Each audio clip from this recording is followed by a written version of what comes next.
അസ്സലാമു അലൈക്കും. നമസ്കാരം. ഞാനിപ്പോൾ വന്നത് സൗദിയിലെ പ്രാവശ്യത്തോട് പ്രധാനപ്പെട്ട കാര്യം കേട്ടോ, എല്ലാവർക്കും ഷെയർ ചെയ്തോളി. സൗദി അറേബ്യയിലേക്ക് 1 ഇയർ വിസയ്ക്ക് വരുന്ന ഒരുപാട് പേരുണ്ട്. ഏത് പ്രൊഫഷൻ ആയിക്കോട്ടെ, കമ്പനിയിലായിക്കോട്ടെ, മോസസിലായിക്കോട്ടെ. വിസയ്ക്ക് വരുന്നവർ ഇവിടെ വന്ന് ഇക്കാമ കിട്ടിയതിന് ശേഷം, നിങ്ങൾ അബ്ഷീറിൽ ഇക്കാമ ഇറങ്ങിയതിന് ശേഷം നിങ്ങൾ ഒരു സിം കാർഡ് എടുക്കുക, അബ്ഷീർ ഉണ്ടാക്കുക. എന്നതിന് ശേഷം നിങ്ങൾ ഏത് സ്പോൺസർ, കമ്പനിയായിക്കോട്ടെ, മോസസായി അതായിക്കോട്ടെ, ആ സ്പോൺസറുമായി ബന്ധപ്പെട്ടിട്ട് നിങ്ങൾ അപ്പം തന്നെ കോൺട്രാക്റ്റ് ക്ലിയർ ചെയ്യണം, കോൺട്രാക്റ്റ് ഉണ്ടാക്കണം. 1 വർഷത്തെ കോൺട്രാക്റ്റ് പൂർത്തിയാക്കി ചെയ്യണം. ചിലവർ ചെയ്യില്ല. അങ്ങനെ ചെയ്യാതിരുന്നാൽ നിങ്ങൾ പിന്നെ ഉറൂബായി മാറും.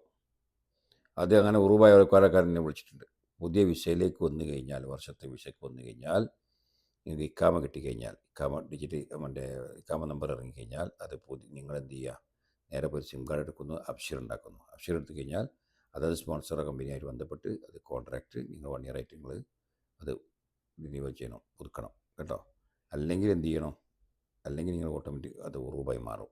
അങ്ങനെ ഉറൂബായ ആൾക്കാരൊക്കെ ഉണ്ട്. പ്രത്യേകം ഓർക്കുന്നു, നിങ്ങളെ സ്പോൺസർ അത് മറ്റോ ചെയ്തില്ലെങ്കിൽ അവരുമായി ബന്ധപ്പെട്ട് നിങ്ങളത് ചെയ്യാൻ വേണ്ടി ശ്രമിക്കണം, മറക്കണ്ട. അങ്ങനെ ഉറൂബായ ആൾക്കാരുണ്ട്, മറക്കണ്ട. ഇത് സംശയം കൊടുക്കാം. അസ്സലാമു അലൈക്കും.